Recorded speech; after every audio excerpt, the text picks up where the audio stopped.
Fuga Media TV kanubao bi ambe spécial 8 mars de ka okumu konana la. Anya kanu bi ka se ambalmam sodo ma diaspora konayano, la diaspora ivoirienne. Donc Anya allait choisi comme la femme de l'année 8 mars okumu konana la. Tedore c'est une grande dame de la diaspora ivoirienne comme awre nyebe fini nan kana chomina. Donc amina ka salema nous comme ko Mama Touré.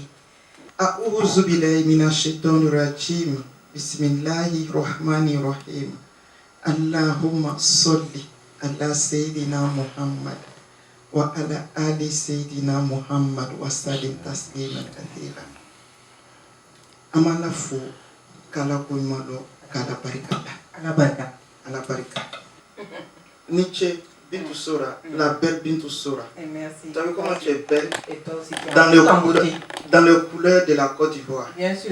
Côte d'Ivoire, orange, blanc, vert. Alhamdulillah.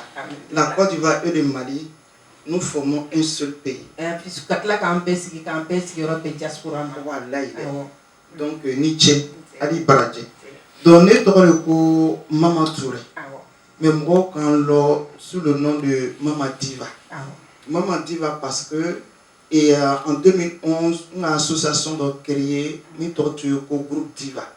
Et à la suite de ça, on a une boutique d'ailleurs qui était sur le boulevard Né, dans le 18e, qu'on appelait la Diva Habillement. Maintenant, par la suite, je suis conseillère en beauté et bien-être. Et je suis actuellement aussi la présidente de FIEP, FIEP qui est femme ivoirienne engagée pour la paix en Côte d'Ivoire. C'est au Djarani. Andam na se uluma ere hakilina tay muni 8 mars kadila mune 8 mars ere bulu le 8 mars en 8 mars repose journée internationale de la femme. Donc c'est une reconnaissance pour le travail des femmes, pour l'effort des femmes. Muso ya kesiri ani muso ya engagement au quotidien. C'est pour mettre les femmes en valeur. Mais une seule journée, je pense que ça ne suffit pas pour les femmes. Affaire à suivre. Bora sai mona 8 mars ka. Oui yakina tafo. Il faut que les kelen ka togon musola. Les kelen ka togon musola mais amina ningali ke ko do fara. Les kelen nika. Bon yene era ningali ba fongo sambe muso tali.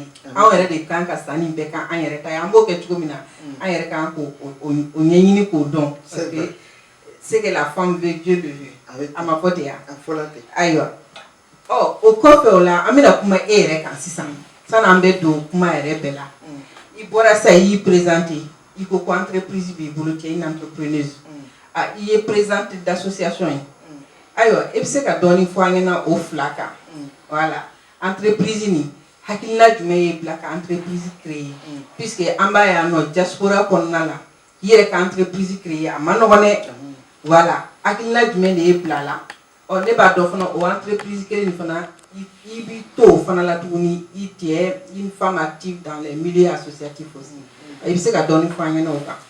Alhamdulillah. Donc comme tu l'as dit, donc Betounia projet.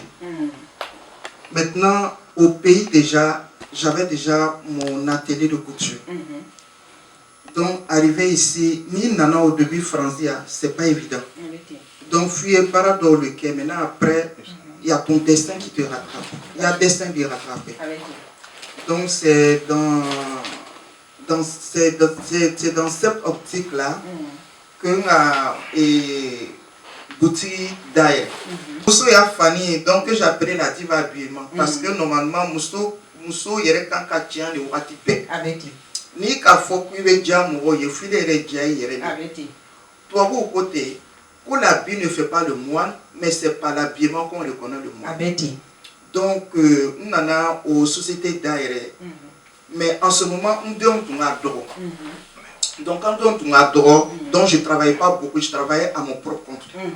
Quand c'est quand il y a éducation et m'occuper de mes enfants. Mais étant seul ici, c'est un peu compliqué. Donc après, en ce moment, je te parle, une entreprise là, mais je projette ça sur d'autres choses au fait. Mais entreprise là, mais en même temps, je suis toujours dans le commerce, mais pas le commerce de boutique, au fait. Parce que bara do pe ibe se ka ke ni don ka dogo mais na ni don fana pe na bara do fana bebe se ka ke donc entreprise d'ailleurs pour être stable c'est-à-dire qu'à sigi quand c'est une éducation frère pour ne pas que nous bosse sur ma jona kata bara ke mo bré tout ça donc c'est par rapport à ça on entreprise to ke kolo donné et kono kani association pas ni créé comme je l'ai dit depuis 2011 association ça existait mais sous le nom de Diva. Maintenant, Diva, c'est les femmes fortes. Mousso, ouais. Dakabana Mousso, quand il dit bon, pas Dakabana Mousso, mais des femmes qui se prennent en charge, en fait. Mais l'association qu'on a, c'était pour l'éducation, donc il y a éducation. L'association a commencé là avec le groupe Diva depuis 2011.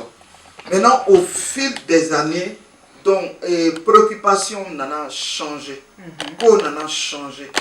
Donc maintenant, comme un meilleur. Maintenant, si on peut apporter un plus, ça me c'est qu'à Sobaro demain. Ni bien français, non, il y a un crime de taille. Ni qu'un crime de taille. Français, au bout à quoi que la tourne, il veut se qu'à Abidjan maintenant, mais dans n'importe quel pays d'Afrique, comme toi tu es malienne, moi je suis ivoirienne. Mais je pense que c'est, on a les mêmes inquiétudes. Voilà, on a les mêmes inquiétudes. On a les mêmes, comment on appelle ça, priorités. Maintenant, on a les mêmes problèmes. Parce que le problème de l'Afrique, c'est comme si on dit que les femmes. Les femmes là, ça dit au Luka demain et Kamo Onema. Voilà, comme il y a demain. Donc, à 60 ans, quand je dis fière femme ivoirienne engagée pour la paix, ni quand me paie, quand me paie que tout le monde parle, quand me paie intérieur. Pour que Mousso Djoussou ça dit qu'à Djoussou Douma. Djoussou me dit menti. Djoussou me dit maniti nyabola mo bref. Parce que ala ka danike amakanyalike. Djoussou me dit menti. Nite il y a problème. Il y a problème ta ka mo problème. Djoussou me dit menti pour que mo to réunion est jaillé. Mais pourquoi justement les sorts, il faut qu'il y ait des situations il y a loco, il aura changement bien du à là. Tu aurais dans des mêmes meilleurs. Donc tu as le conseil de dire Moussoma. Car faut que akana jauta flé. Naka jauta flé, atena se kaya barake. Atena se kaya occupé d'ona. Parce que bintu ma chérie, ma fille Mousso ya baraya e flali. Ayo anyafo. Mousso a bara et fly, c'est-à-dire il faut la coulée. Il est bara mousso coulée. Mais au fil des années, ni les tchèques maintenant ont fait. Beria avec le coup. Maintenant, bara flagné et moune, bara flagné et moune. Ni donc elle a mouru. Au bara les infini au débat. Au débat.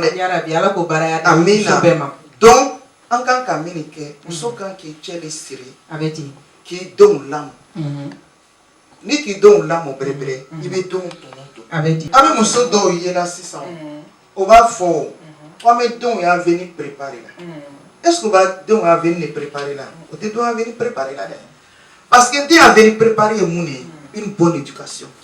Tu as beaucoup dit qu'une bonne éducation vaut mieux qu'un bon héritage. Oui, tiens. Oui, tiens. Oh, et au Akilina des soeurs, si ça kata muso nous demain.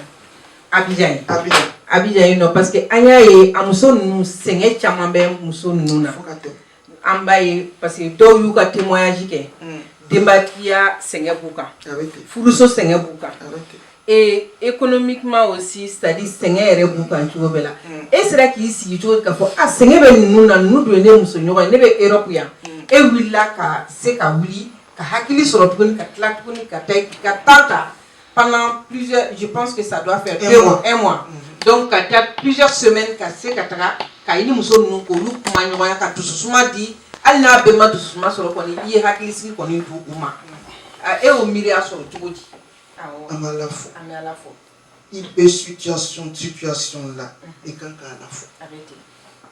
Il y a situation là, il y a des premier, il y a des dernier. Il y a des milieu là. Anya lokoni ki tamanyo demi. Arabe dobre dima. Iti tamanyo demi na de. Iba jila Allah de. Allah erokodi. ko an kɛ ɲɔgɔn fɛ ko n'an kɛla ɲɔgɔn fɛ ko ale bɛ nɛɛma lajɛ donc an bɛ ala sira de tagama la donc an b'a la darila de ala an faga se foyi t'an n'u bolo dɛ mais an sigilen bɛ ala de ma n'an ka dɔɔni sɔrɔ an ka min sɔrɔ ni wari don ni hakili don n'an bɛ se ka taa kumakan duman fɔ musow ɲɛna k'o booster parce que ni muso booster la nɔ a bɛ se ka ko bɛɛ kɛ n'a booster la ni courage b'a la a bɛ se ka ko bɛɛ kɛ wari tɛ ko bɛɛ kɛ la wari bɛ dɔw bolo dusuma t'o bolo fo k'a yɛrɛ la ko wari tɛ ko bɛɛ kɛ la mais muso yɛrɛ talen en charge ka nisɔndiya di o yɛrɛ ma ni k'a fɔ k'i ka di tagamaɲɔ i ka di yɛrɛ de fɔ fo i diya i yɛrɛ de o ye tiɲɛ ala k'an diya an yɛrɛ amina ayiwa mama ne y'o de fɔ n ko an bɛ musow ka kɛnɛ kan bi Telefuga Media TV an y'a kanu ka se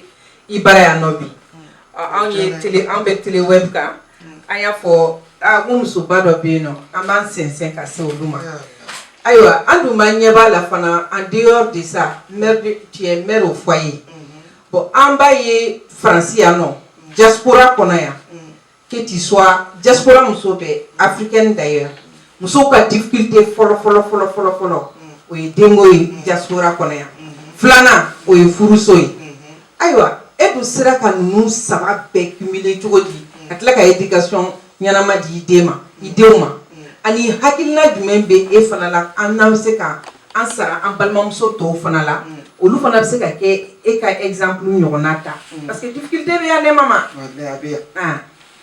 difficulté bɛ yan mais wariko de kana kɛ an bɛ ɲinɛ an ya valeur kɔ parce que an ye africaine après tout an ya valeur bɛ mɔgɔ dɔw bɛ Faransi yan ko chamakɛla dɛ o ko yɛrɛ privé o ma dumuni bɛrɛbɛrɛ kɛ o ma fani bɛrɛbɛrɛ don o ka baara kɛ o ko bɛ taa bon lɔ o tagala bon lɔ o mɛdila bon na o kan k'an bɛɛ sɔn hakili la dɛ k'a lɔ ko éducation ma ma don la denw na de o de y'an ta ye c'est vrai difficulté bɛ yan mais ni yɛrɛ ka ko nɔgɔya yɛrɛ a bɛ nɔgɔya donc e y'o de kɛ o de y'a nɔgɔya e ye o de kɛ tabarikala ko n'i sigila dumuni kunna n'i ma fa i b'i sigi wagati filɛ o fana ye tiɲɛ n k'o de ye o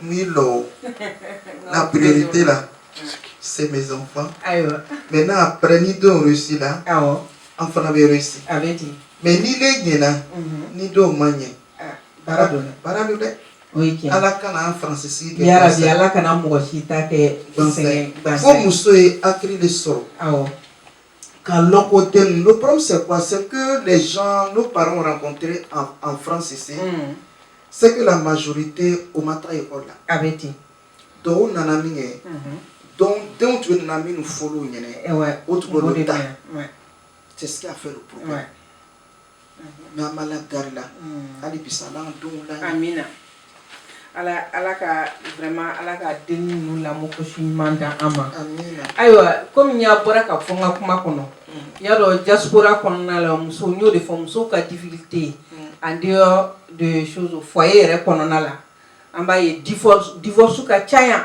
divorce ka ca muso caman bɛ foyer kɔnɔ yan nɔ olu de y'u ka dutigi ye olu de ye dutigi ye olu de y'u denw ba ye olu de y'u denw fa ye e yɛrɛ bolo mun de b'o kɛ mun de kɛlen bɛ k'o caya diaspora kɔnɔ conseil jumɛn de b'e bolo fana k'o di anw musolakaw ma i sera kuma le ma ye belebele yɛrɛ a belebele yɛrɛ a belebeleba bɛɛ ta tɛ se min ma i kana fɔ min o kala wari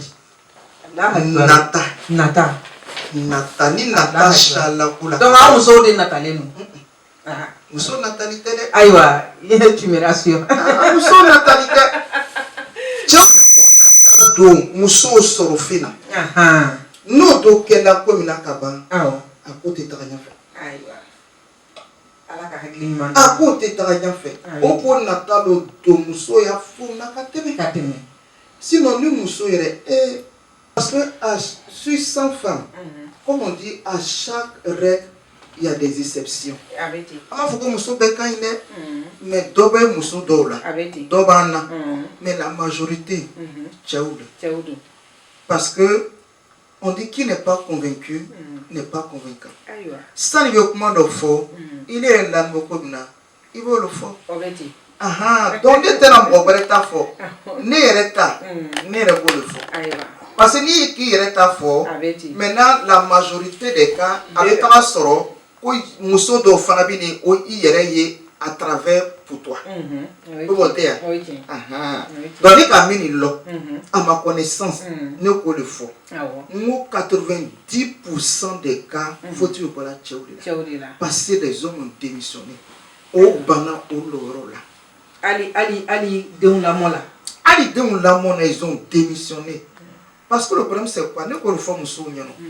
Mon ama ka boss to ma kata banaka ka do souffre. Abena ere inscrite ko abena ere badimi. Allez avoir l'essentiel, le minimum. Abena ere qui pas ere là. Abena ere qui pas dina. Parce que ni che, parce que muso mena kuma kere fo. Muso be de. What me différence que la muso là. Il est rebi che na tomina. C'est vrai divorce be. Mais ni che takala no aïe regretter. Quand il est que pour toi ton absence est égale à ta présence. Ote musoya ide. Voilà, faut il beni moye à quelle atelier yo, à quelle chen musoya yo. Il faut qu'il y ait trace dans le plat. Pour qu'il n'ait takala ni no quand il dit trace, c'est pas méchant. Oui, voilà, c'est pas méchant, c'est dans le bon sens, voilà. Aya loko atela musolo sur 4000 kaka. On ko so moyen take. Anya take ça n'a pas fait notre part. Ni be ki take. Il va tout oui. Parce que divorce chala. Achara ko dum. Achala. Achara ere kele me fuka anyere de bali parce que akele me faire pas faut à la société diaspora ere kona ere kele me normalité. Mais le problème c'est quoi? On veut faut dire la kabla muso quand on veut ko muso na France ko be cha. Oui, chalo te chai. O répond à la c'est ça parce que on ne pourra qu'à fomoni akilina même il fait o konna la ladilika men e be fait c'est ça ko fo ambalmake o fana yena non nous o fana ka don fana ka sabali ko hinauna an yu dogonunde an yu korode an yu bawde an yu balmamso an de clat ko ni ka ko muso yi am se ka ka alu de muso fana yi aywa e bi se ka kan même fo chew nyana pour que o fana bi se ko mais ayo fana ka sabali doni lali kambe kanya fo chew nyana ayere kan ko muso une femme même si elle est forte mais elle est très fragile. Elle est très très fragile. Ce que je vais vous dire, ayo communiquer na muso. Akana muso ta comme l'allemand. Parce que muso qui a ni ne chaka jukuni ko be.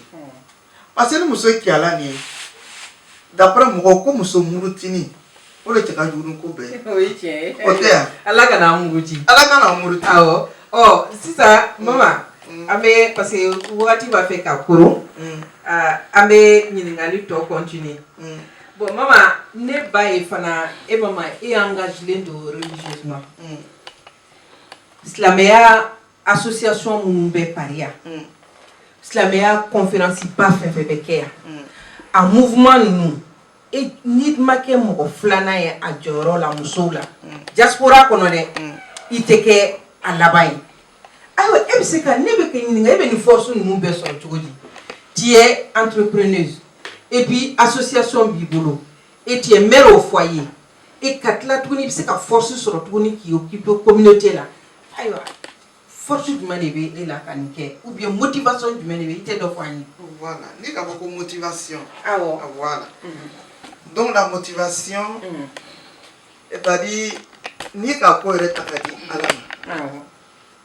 à la vie demain avec ko ala te doni bla mo kuma na te semi quoi avec et qu'à forcer encore religieusement donc nous avons une association religieuse aussi qui est Al-Huda Al-Huda au coin de Kanda donc Kanda City le City Mino je pense qu'on est presque 200 ou 180 femmes voilà donc au bé 40 la City trop donc chaque matin donc ça fait que ces femmes là vraiment amala fo parce que entre karan kela chogomina ani 600 kelente donc ko bébé labana nilema abe labana sirama ale wallahi tout à l'heure nya kuma la nga fo mu sigila le ka ko fle ka ye ko mo do to mo ko ni ka dunyo subagiri ina ba ka non sita wallahi donc mo do le ka ko chama le kela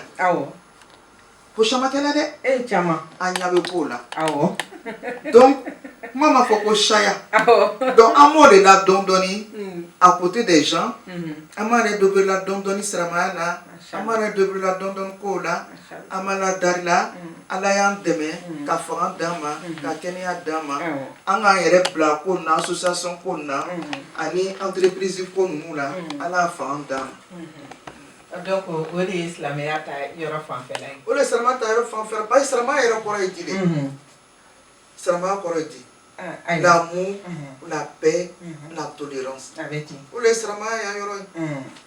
Alors, ne be segin toujours kana o de bina ka nga kuma laba ya premier klaka majima ibini hakilina fo mo hakilina mumbila sano je aywa ne ba fe ika nga camera lage ladilikan min b'i bolo parce que eni ne an bɛ sigilen bɛ diaspora kɔnɔ yan ne b'o de fɔ don o don diaspora n'an sigilen bɛ diaspora kɔnɔ France yan nɔ n'an sera yɔrɔ dɔw la maliyɛnya tɛ yen ivoiriyɛnya tɛ yen guinéenya tɛ yen nɔ an bɛɛ de ye kelen ye n'an bɛɛ dun kɛra kelen ye k'an bɛ 8 mars hokumu de kɔnɔna la o 8 mars kɔnɔna e b'a fɛ ka ladilikan jumɛn de fɔ an balimamuso minnu fana bɛ diaspora la e bɛna ladilikan jumɛn de f'u ɲɛna min bɛ se ka kɛ musow fana bɛ se k'u ka tata ta o kɔnɔ o ladilikan kelen o fana kɔnɔ tuguni e bɛna mun de fɔ an ka diaspora musobaw ɲɛna parce que muso bɛ faransi yan mama ni ye ne bi tu ɲininka a bɛɛ muso ba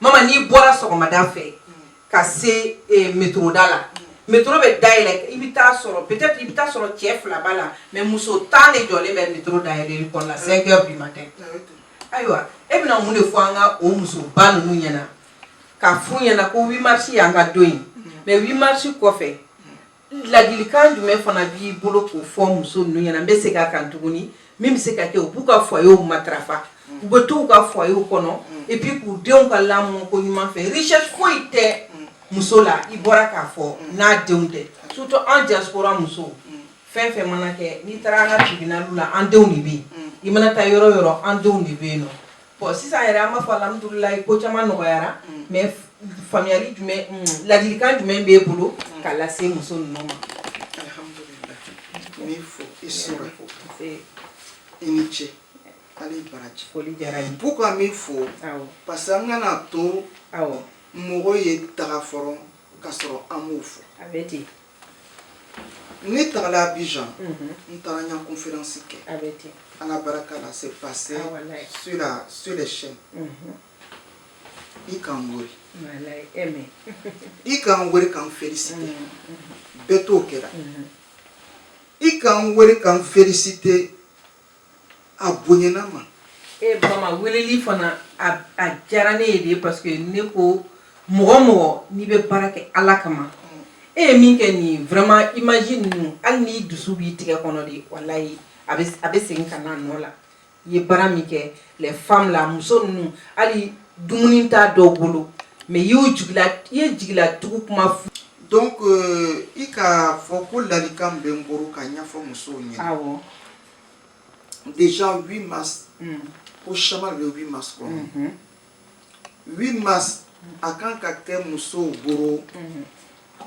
et comment on appelle ça remise en cause mara bɛ fɔ jura kan na remise en cause c'est-à-dire k'a sigi ne yɛrɛ adjoint tɛ ka jate bɔ kɛ voilà ka jate bɔ kɛ k'a fɔ ko ko ne yɛrɛ depuis ne yɛrɛ nana faransi yan o n ka ko jumɛn de réaliser n ka ko jumɛn de kɛ n ka ko jumɛn de kɛ qui n'a pas été bien n ka ko jumɛn de kɛ qui est bien donc ka jate bɔ kɛ donc le conseil que je donne c'est-à-dire le 8 mars là an bɛɛ ye sigi ka jate bɔ kɛ ni jate bɔ kɛla la an bɛ se ka an ɲa ko dɔw dabila amese ka ko par exemple Bembalia Bola muso ni ɲɔgɔn cɛ asidiya b'o la i ma yana ka faransikaw ladiya trop même français muso ala k'an ladiya dɛ an bɛ bɔ min na nin ye bon datugu ni an da ni ne yɛrɛ ma bɔ ka tigi da don mɔgɔ min t'i a kuma na i da bɛ don a la ni ma bɔ ka tigi ɲɛ don mɔgɔ min t'i a ko la i ɲɛ bɛ don a la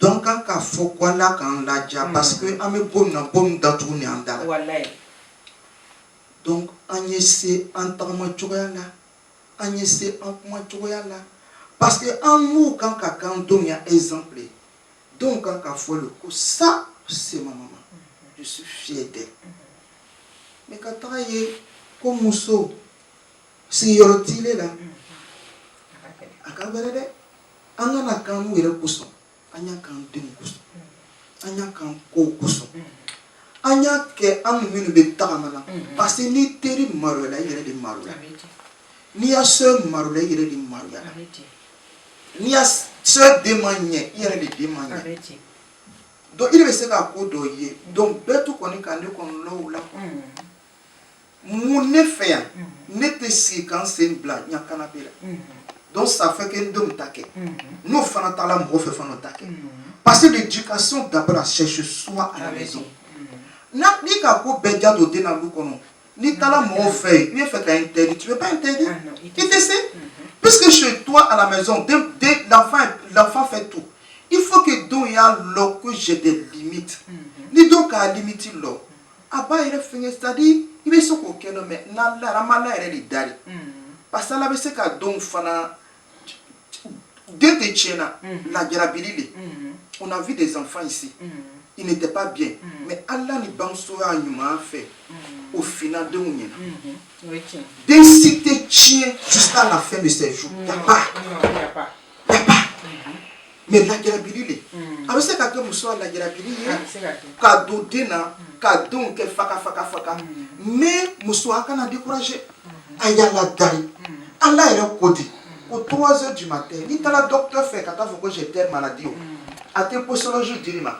il dit prends médicament 2 matin 2 midi 2 le soir 3h du matin o il tɛ wuli k'a ladari an dɔw bɛ ɲɛ o ala ma den si le danko ye tiɲɛ den si tɛ tiɲɛ peut-être que lajarabili de bɛ se un moment mais an kana décourager au conseil bɛ fɛ k'a fɔ muso ɲɛna an ye cɛsiri les hommes ont démissionné c'est une réalité mais ne bɛ muso da la min na an ye sabari an ɲɛ bɔ cɛw ya ko kan an ɲɛ bɔ cɛw ya ko kan an y'an denw ta comme il se doit on n'a qu'à investir sur nos enfants c'est-à-dire investissement sur les enfants c'est un investissement le plus sûr allez te tromper parce que den t'i tromper a t'i tromper ale bɛ se ka bon san ka d'i ma ala tɛ regretter donc même kuma ni fɔla musow ɲɛna 8 mars nin la muso qui n'a pas encore mis balle à terre an bɛ balle bila a terre an bɛ ɲɛ bɔ cɛ n'ala ko furusa ye don min a couple la a bɛ don a couple la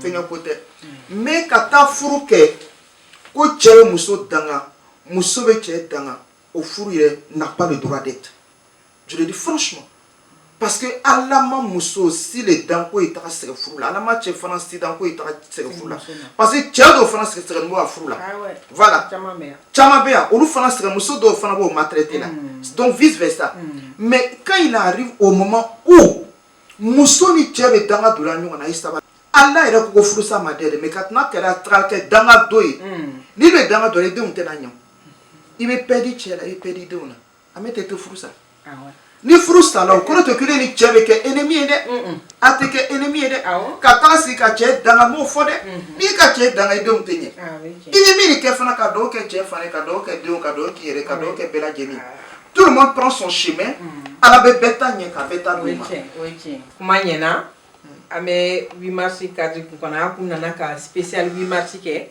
Mama Touré fɛ yen Fuga Media TV y'a kanu ka ɲina 8 mars k'o kɛ Mama Diva fille. Aïwa, Anya allé les choisir comme la femme de l'année. En tout cas, merci. Donc, voilà. Vraiment, merci. Korofo Mena. J'espère que Ambalma Mousso Mounou Fanabe Ano. Abebna Mamaka Ma Famia. Abina ke Famia de ka demena se Ambela Jelema. bebna famille sur la quoi nemo voilà donc maman ini ni baraji merci la kanto ñoy mais Fouka TV média bella jenufo mes techniciens faux mes caméramans faux mes cadres faux mes Bintou Sora faux cette grande dame là qui n'est plus à présenter aussi qui fait beaucoup pour la communauté. Allez les membres choisir qu'à Foko, ni Malien, ni Ivoirien, ni Sénégalais, ni Mauritanien, non. Allez coller. Quand il y a d'autres d'accueil fait, qu'à bout d'accueil fait. Quand passer ni quoi qu'à Mousso mi sort, à qu'à Mousso Togrion sort. Ni here qu'à Mousso mi sort.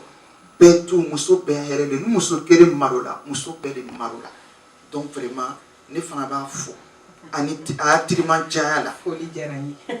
Merci bien. Nous bien spécial bi merci et Fouka Media TV ka jabarani sans fait. En bien 55 assez Mama Touré la diva ka soyano bi ka 8 merci kana 8 merci okum konnala kana masala muso ka journée konnala. Aywa anga folie de mama ye, anga folie ba na tonyogon pe amba fama ko elle est vraiment la diva. Kani cheka Touré. Ani chekani baraji aywa awere bala de mama de né habillé voilà des choses 8 mars fini alors je suis habillé à la couleur de la Côte d'Ivoire voilà comment manobo akakedo donc au niveau spécial 8 mars merci à tous l'équipe Ben au Beniti merci